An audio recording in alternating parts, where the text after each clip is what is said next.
चलो question number 15 करते हैं। इसका मैं हिंट दूंगा, क्वेश्चन नंबर 15 का हिंट दूंगा, टाइम वेस्ट करने की ज़रूरत नहीं है, अब आप समझ गए होंगे। सबसे पहले मैंने कर दिया इसको let I is equal to integral, ये है अंडूट एक्स, और आगे आपके पास 3x square plus 2x plus 3dx। ठीक हो गया। तो सबसे पहले आपने इसको लिखना है x रेज टू पावर अंडूट का मतलब 1/2 और आ गया 3x square plus 2x plus 3dx। अब उसके बाद हमने एक्स स्क्वायर से अंदर मल्टीप्लाई करना है। बस आपने ध्यान रखना है जब बेस इक्वल होते हैं मल्टीप्लिकेशन में तो पावर जो है वो ऐड हो जाएंगी।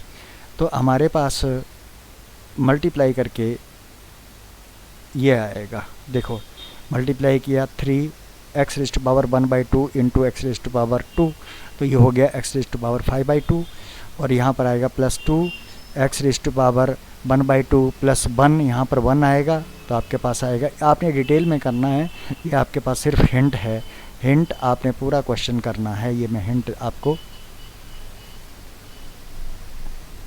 हिंट दे रहा हूँ। फिर उसके बाद आपने इंटीग्रेशन सेपरेट कर देनी है, जैसे कांस्टेंट को बाहर ले लेना है जैसे आप करते आए हैं बाय टेकिंग टर्म। ये लिखने की ज़रूरत नहीं होती है, आपने इजिकल टू लिखना है सीधा ही 3x raise to power 5/2 dx। इसकी 2 बाहर आ गए, इसकी इंटीग्रेशन 3 बार आ गया इसकी इंटीग्रेशन, और लास्ट में आपने इंटीग्रेशन करना है और आपने कांस्टेंट जो है वो आपके पास ऐड करना नहीं भूलना है। यहाँ पर आएगा x raise to power 5/2 plus 1 7/2 हो जाएगा 7/2, और लास्ट फाइनल में आपके पास ये रिज़ल्ट आएगा। इसकी इंटीग्रेशन करेंगे, पावर फार्मूला ही आपके पास यहाँ पर लगेगा। तो मैं समझता हूँ कि ये सिंपल सा क्वेश्चन है और आप इसको करेंगे।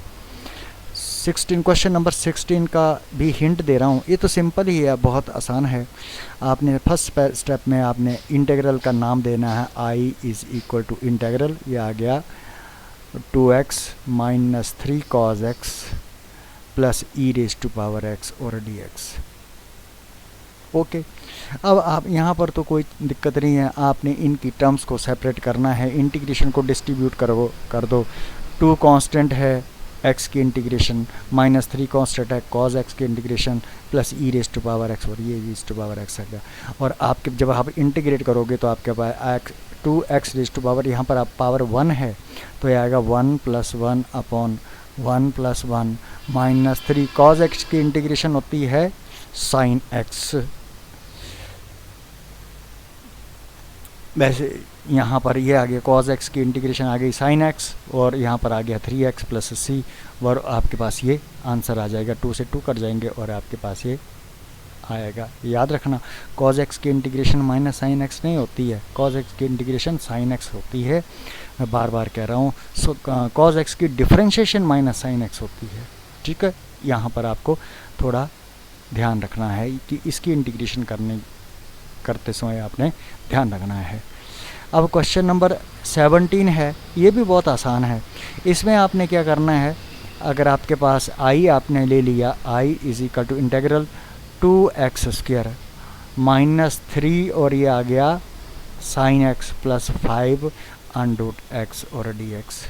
ठीक है, तो आपका फर्स्ट स्टेप क्या होना चाहिए, integral 2x square minus 3 sin x plus 5 है और x रेज टू पावर अंडूट है तो यहाँ पर लिख दो 1/2 और साथ में आ गया dx। बस अब इसकी इंटीग्रेशन को आपने सेपरेट करना है, जिस तरह से ये मैंने अभी ये कर दिया। 2 कांस्टेंट है और इंटीग्रेशन x स्क्वायर की इंटीग्रेशन माइनस 3 कांस्टेंट है बाहर है ये और 5x रेज टू पावर 1/2, और sin x की इंटीग्रेशन होती है माइनस cos x, तो ब्रैकेट लगाना मत भूलिए, ये तो आपको पता है। sin x की इंटीग्रेशन में आपने ध्यान देना है कि ये माइनस cos x है वगैरह वगैरह, और लास्ट में आपके पास आंसर ये आ जाएगा। अगर आपने ये लिखना है तो पॉज करके लिख सकते हैं। ये वाली चीज़ें by taking the terms separately ये लिखना ऑन फर्दर कैलकुलेशन देयरफॉर, ये हमें ये तो जस्ट ये है, आप डायरेक्ट भी इसको लिख भी सकते हैं, ऐसा नहीं लिखना चाहो तो आप नहीं भी लिख सकते हैं। अब क्वेश्चन नंबर 18 है, इसको मैं करता हूँ। This is an important question. Let I is equal to integral, ये आ गया सीकेंट एक्स और यह आ गया secant x plus tan x और डी एक्स। हम क्या करेंगे, इंटेग्रल के अंदर जो हमारे पास फंक्शन है, क्वांटिटीज़ हैं, इसको हमने मल्टीप्लाई करना है। तो यह आ गया secant square x plus secant x ten x. यहाँ से ही हमें पता लग जाता है कि हमारे पास, चलो पहले इंटीग्रेशन के सेपरेट कर दो, ये आ गया secant square x d x plus integral secant x ten x, क्योंकि यहाँ पर लगेंगे स्टैंडर्ड रिजल्ट। अब यहाँ पर सीकेंट स्क्वायर एक्स की इंटीग्रेशन क्या होती है, ठीक हो गया। तो देखो आपने रट्टा नहीं मारना है, तो आप पहले ये देखो कि किस फंक्शन की integration secant differentiation secant square x होती है, किस फंक्शन की डिफरेंशिएशन सीकेंट स्क्वायर होती है। ये भी फार्मूलाज को याद रखने के लिए क्रैम करने का एक तरीका है। तो आपको पता है कि डी अपॉन डी एक्स जो है, सब बोलेंगे ये है टेन एक्स, ये होती है सीकेंट स्क्वायर एक्स। इसका मतलब सीकेंट स्क्वायर की इंटीग्रेशन क्या होती है, टेन एक्स। तो ये हो गया आपके पास टेन एक्स। बहुत आसान तरीका। अगर आपको याद नहीं आ रहा है कि सीकेंट एक्स टेन एक्स की इंटीग्रेशन क्या होती है, तो आप इमेजिन दिमाग में सोचो, जोर डालो, प्रेशर डालो अपने दिमाग पे कि हमने डिफरेंशिएशन इतनी ज़्यादा की है, किस फंक्शन की differentiation secant x ten x होती है, तो आपको याद आएगा कि भाई यार D upon D x of secant x की जो हमने डिफरेंशिएशन थी वो हमने लिखी थी सीकेंट एक्स टेन एक्स। इसका मतलब उल्टा कर दो आप, जब यहाँ से उल्टा लिखोगे तो इसका मतलब क्या हो गया कि सीकेंट एक्स टेन एक्स की इंटीग्रेशन जो है वो क्या आएगी, सीकेंट एक्स और आ गया सी। ध्यान से, यह हमारा क्वेश्चन का आंसर आता है। ठीक है, क्वेश्चन नंबर 19 को बड़ा मुश्किल क्वेश्चन नहीं है। क्वेश्चन नंबर 19 है, ऊपर है सीकेंट स्क्वायर, नीचे डिनोमिनेटर में है कॉस स्क्वायर, कोसिकेंट स्क्वायर। तो सबसे आसान तरीका इसका क्या है कि जब भी आपका ऐसा कोई क्वेश्चन आए तो आप इसको साइन कॉज में बदल दो। तो देखो मैं पहले आई लिख देता हूँ इज इक्वल टू इंटेग्रल, मेरे पास है सीकेंट स्क्वायर एक्स अपॉन ये, और ये है cosecant square x d x. ठीक है, आपको पता है कि secant square x, secant x का रेसिप्रोकल होता है कॉस, तो ये आएगा 1 upon cos square x over cosecant का होता है 1 अपॉन साइन स्क्वायर एक्स। अब हमारा क्वेश्चन ठीक हो गया। अब देखो ये रेसिप्रोकेट हो जाएगा तो आपके पास आएगा 1 upon cos square x into, और ये पर बनेगा sine square x upon 1 d x. अब साइन अपॉन कॉस होता है ten, integral ten square x d x. अब हमारा जो क्वेश्चन है वो यहाँ रिड्यूस हो गया। अब यहाँ पर एक बहुत इम्पॉर्टेंट है, जब भी आपको टेन स्क्वायर की इंटीग्रेशन कहीं भी मिले उसको आप सीकेंट में बदलो। अब आपको पता है कि 9th में आपने पढ़ा है, 10th में भी आपने पढ़ा है क्या, कि फार्मूला पढ़ा है secant square theta minus tan square theta is equal to 1। तो यहाँ से टेन की वैल्यू क्या आएगी, इसको इधर ले गए, ये पॉजिटिव हो जाएगा, तो यहाँ से ये आएगा टेन स्क्वायर थीटा, और इसको इधर ले जाइए तो ये आएगा सीकेंट स्क्वायर थीटा माइनस 1। इसका मतलब क्या है, जब भी आपको टेन स्क्वायर कहीं मिले उसको आपने सीकेंट में बदलना है, तो टेन की जगह आपने लिखना है सीकेंट स्क्वायर थीटा माइनस 1। क्यों, क्योंकि सीकेंट स्क्वायर की हमें इंटीग्रेशन पता है। तो इसको मैं लिख देता हूँ integral secant square x minus 1 d x. बस हमारा क्वेश्चन हल हो गया। Secant square x d x minus integral 1 d x. अब d d of secant square x की इंटीग्रेशन होती है टेन एक्स, मैंने आपको अभी बताया पिछले क्वेश्चन में कि जब भी कभी अगर आपको पजल हो तो आप ये इमेजिन करो कि किस फंक्शन की डिफरेंशिएशन सीकेंड स्क्वायर एक्स होती है, नेचुरली भी tan x की होती है, माइनस यहाँ पर x और प्लस c, ये आपका आंसर आ गया। ओके, आसान क्वेश्चन है। क्वेश्चन नंबर 20, इसको भी हम, अब ये साइन कॉज में ही है, इसमें क्या करेंगे, let I is equal to integral 2 minus sine x upon नीचे है cos square x d x. पहले आप कॉज स्क्वायर से डिवाइड कर दो, यानी कि डिस्ट्रीब्यूशन कर दो इसको, तो इसको हम लिख सकते हैं 2 upon cos square x minus sine x upon cos square x. कुछ नहीं किया मैंने, डिस्ट्रीब्यूशन ही किया बस। अब यहाँ पर क्या हो गया, कॉस को ऊपर ले जाओ तो ये हो गया सीकेंट, तो ये आ गया 2 सीकेंट स्क्वायर एक्स माइनस, अब इसको तो अगर मैं सीधे ही ऊपर ले जाता हूँ तो मेरे पास बनेगा sine x into secant square x, तो हम कुछ ज़्यादा नहीं कर पाएंगे, तो कॉस स्क्वायर एक्स के टुकड़े कर देते हैं। देखो कैसे, ये है ऊपर साइन एक्स और नीचे लिख दिया मैंने एक cos x into 1 upon cos x, मैंने इसको ब्रेक करके लिख दिया ताकि मेरे को कुछ और मिल जाए। और ये आपके पास आएगा इंटीग्रल 2, ये आ गया secant square x minus sine upon cos tan 1 upon cos secant, तो ये हो गया सीकेंट एक्स टेन एक्स। इस तरह से ब्रेक करने से मुझे वो फंक्शन मिल गए जिनकी स्टैंडर्ड इंटीग्रेशन हमें पता है। इंटीग्रेशन को सेपरेट किया, secant square x d x minus integral, ये आ गया सीकेंट एक्स और ये आ गया टेन एक्स और ये आ गया डी एक्स, तो इसकी आ गया 2 सीकेंट स्क्वायर एक्स की इंटीग्रेशन होती है ten x minus secant x ten x की डिफरेंशिएशन इंटीग्रेशन होती है सीकेंट एक्स प्लस आपके पास आ गया सी। तो ये आपके पास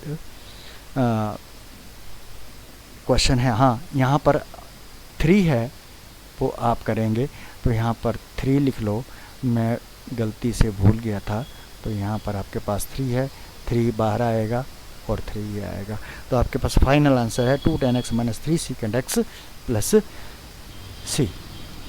अब ये ऑब्जेक्टिव टाइप क्वेश्चन है। बच्चे लोग जब एग्ज़ाम में आपको ये 1 नंबर का क्वेश्चन अगर ऐसा कोई एंटी डेरिवेटिव आपको ए बी सी, तो वो गैस लगाना शुरू कर देते हैं या किसी से नकल मार के या पूछ पाछ के लिखना शुरू कर देते हैं, पर ऐसा नहीं है, अपने ऊपर लिखो, इस क्वेश्चन को सॉल्व करो। आज सॉल्व करेंगे तो जो एग्ज़ामिनर है, जो आपका आंसर शीट चेक कर रहा है, उसके ऊपर भी बड़ा अच्छा इंप्रेशन जाता है कि नहीं, इसने खुद वेरीफाई करके आप कोई 4 में से एक ऑप्शन को इसने चुना है। देखो कैसे, ये तो आसान सा है। Let I is equal to integral x raise to power under root है और यहाँ पर भी 1 अपॉन अंडरूट एक्स है। ओके, यहाँ पर अब मैंने आपको बताया कि एक्स अंडरूट को 1/2 लिखो और यहाँ पर आएगा एक्स रेज टू पावर 1/2 और आ गया साथ में dx, तो ये आपके पास आएगा x raise to power 1/2 dx, मैं सेपरेट भी कर रहा हूँ, plus integral x raise to power minus 1/2 dx, क्योंकि इसको मैं न्यूमिनेटर में ले गया तो मेरे पास ये क्या आएगा, ये माइनस में आएगा। बस अब इसकी इंटीग्रेशन कर दो, वो तो आसान ही है, x raise to power 1/2 plus 1 power formula upon 1/2 plus 1 plus x raise to power minus 1/2 plus 1 upon minus 1/2 plus 1 plus c. Okay, और यहाँ पर आपके पास आएगा 1/2 प्लस 1 3/2, नीचे भी 3/2 आएगा, तो मैं चलो डायरेक्ट नहीं लिखता हूँ, x raise to power 3/2 upon 3/2 plus यहाँ पर आएगा x raise to power 1/2 upon 1/2 plus c. Further आप इसको कैलकुलेट करेंगे तो आपके पास आएगा 2/3 x raise to power 3/2 plus 2/1 यानी कि 2 x raise to power 1/2 plus c. अब आपने ऊपर जो ऑप्शंस हैं उनमें देखो कि आपके पास कौन सी ऑप्शन होगी। तो देखो 2/3 एक तो ये है और 2/3 ये तो एक है, ये है, ठीक हो गया। तो अब इनमें से देखो आपके पास कौन सी ऑप्शन आती है। ये आ गया 2/3 x⁻³ x⁻³ plus 2 x⁻² plus 1। इसका मतलब इसका करेक्ट आंसर क्या है, सी। तो आप लिखेंगे ऑप्शन सी इज करेक्ट। इस तरह से क्वेश्चन करते हैं तब 1 नंबर मिलता है। क्वेश्चन नंबर 22 है, पढ़ेंगे इस क्वेश्चन को, आप पहले समझेंगे, आसान क्वेश्चन होते हैं। कहता है अगर डेरिवेटिव ऑफ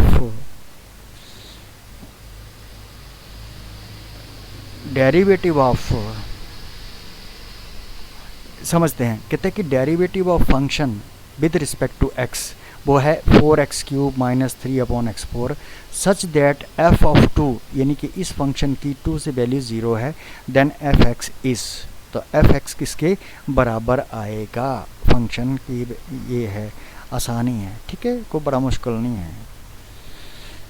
देखिए अब इसका सॉल्यूशन करते हैं, ध्यान से बहुत कुछ सीखने को मिलेगा। ये आपको दिया है कि d/dx of fx is equal to 4x³ minus 3x⁴ denominator में। अच्छा, अब मैं यहाँ पर क्या करता हूँ, आपको पता है कि अगर d/dx ऑफ fx किसी फंक्शन की डिफरेंशिएशन मान लो वो है आपके पास f'(x) ऐसे लिखते थे, तो अगर जब मैं इसका इंटीग्रल साइन ले लेता हूँ इन दोनों का, तो इसका मतलब इसकी इंटीग्रेशन क्या होगी,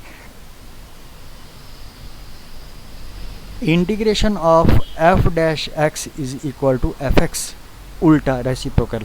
तो अगर हम इसमें इंटीग्रेशन ले लेते हैं तो आपके पास क्या आएगा, टेकिंग इंटीग्रल साइन दोनों तरफ आपके पास है integral d/dx of fx dx is equal to integral 4x³ minus 3/x⁴ dx।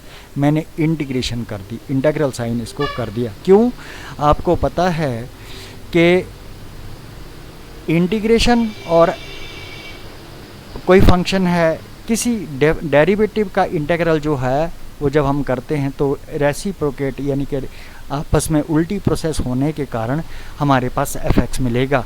तो ये इंटीग्रेशन और डिफरेंशिएशन ये रेसिप्रोकेट प्रोसेसेस हैं एक दूसरे से, तो हमारे पास क्या मिलेगा, fx इज इक्वल टू, यहाँ से इंटीग्रेशन करेंगे 4 integral x³ dx minus 3 integral x⁻⁻⁴ dx numerator में ले गया।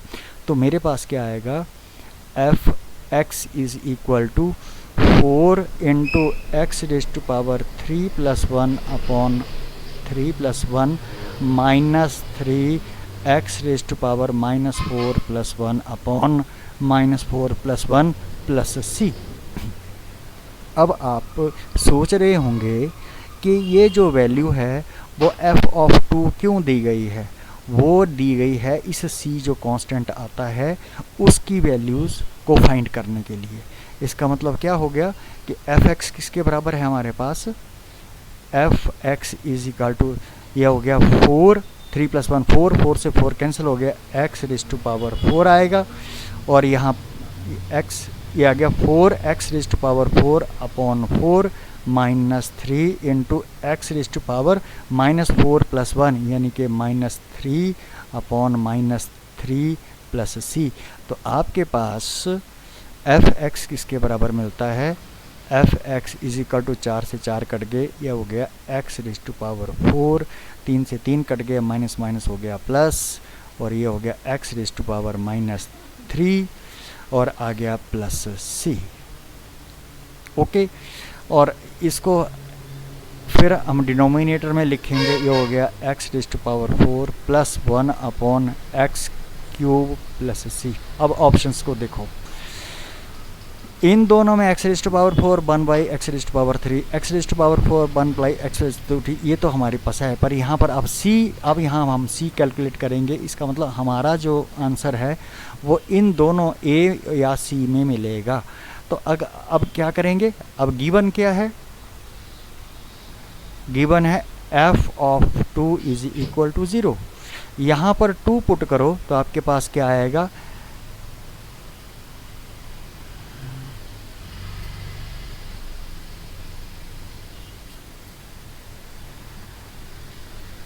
f of 2 is equal to 0। तो आपके पास क्या है, f of 2 is equal to 0 है। तो आपके पास क्या आ गया, यहाँ पर आपने 2 पुट करना है। f ऑफ 2 का मतलब यहाँ पर 2 पुट करेंगे तो आपके पास क्या आएगा, implies 2 raise to power 4 plus 1 upon 2 raise to power 3 plus c is equal to 0। ये हो गया 2 raise to power 4 16 plus 2 raise to power 3 8 plus c is equal to 0।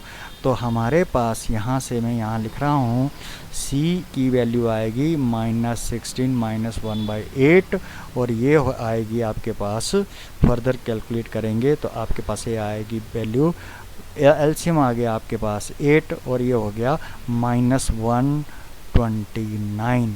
तो -129 अपॉन 8, इसका मतलब ऑप्शन ए इज़ करेक्ट है। तो आपने यहाँ पर ये जो वैल्यू है वो यहाँ पर पुट करनी है, इसको इक्वेशन 1 ले लो। देयरफॉर f ऑफ x किसके बराबर आएगा, x raise to power 4 plus 1 upon x raise to power 3 -129 upon 8 और आप लिखेंगे option A is correct. Okay, this completes your exercise 7.1. Thank you very much.